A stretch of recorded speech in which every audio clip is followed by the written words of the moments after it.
So about 2 weeks ago, this Splatuber named Kacero went out and was telling people that Sheldon just isn't the right guy, that you can't trust ammo knights.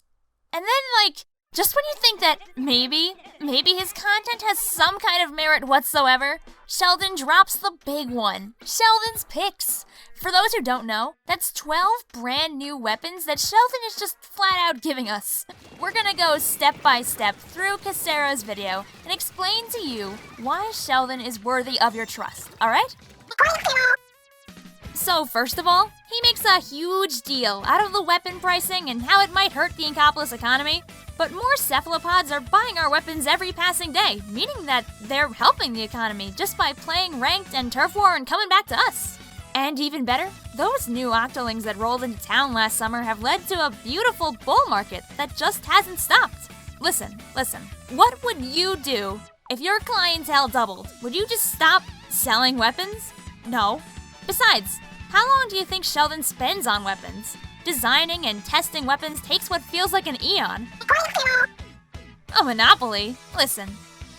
Not only is Ammo Knights a triple S accredited weapon repair facility, we also have been checked numerous times over by the Secret Service for fraudulent business ventures because of people who keep assuming that Sheldon is up to no good with all those weapon profits. Or maybe they just check in on us so often because Sheldon is an honorary member of the Squid Bee. Oops, sorry, that shouldn't have gone on air. Anyway, I know for a fact that Sheldon would be too good-hearted to run a fellow weapons dealer out of business. Sheldon loves to tinker with weapons. The poor crab is blind as a bat without those binoculars. One time, I had to guide him around the store because he broke the darn things. Have you ever tried to guide a short, energetic crab around a store with weapon parts all over the floor?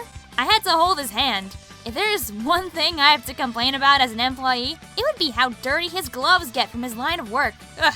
He's got multiple pairs in the back room and always wears the cleanest ones when there's customers around at least.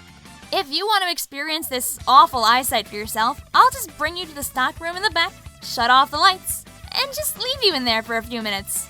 Just don't take any of the spare parts, please. They're expensive. There's a claim that Sheldon is taking data from our hero weapons to illegally modify weapons for his own personal use. Not only is that highly illegal, but it's also dangerous. Nobody's probably told you about this one before, so listen up. Remember how about 2 years ago they banned old specials like the Inkzooka and the Kraken? It's partially Sheldon's fault. The special technology that allows the dualies to function in perfect sync with one another emits a signal that caused bubblers to break and Inkzookas to split down the middle, causing horrendous explosions actually. When the government found out about this, they decided that it would be better to help out in forming new specials instead of fixing the old outdated ones. That's also why there's no Stingray on any dually class weapon. They always aim a little to the right whenever you try to fire them. What a waste of potential, because I really would have liked the Stingray dually.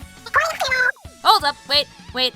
I don't actually disagree with this one. Even the best boss in the world has to have a character flaw. And for Sheldon, it's Shellendorf Institute. Sorry, buddy, but I will say this. This museum has made a lot of squid families happy over the years. Is it so bad to funnel a little bit of cash into a public works project? We also get hefty donations from both performance groups like Off the Hook and marketplaces like Jelly Baba to keep the place running. So please, visit the gift shop on your next visit. Oh man, just get a load of this. This Kacero goes and slanders our name, right? And then he goes and buys all of our merchandise. Talk about a hypocrite. You'll just have to subscribe to him or something to make sure he doesn't say anything else about Sheldon that could ruin the good name of Ammo Knights. If you can think of more reasons why we should trust Sheldon, since you know that's the right thing to do, feel free to leave your thoughts in the comments below. And I hope after all this, you really can trust Sheldon, because I sure do.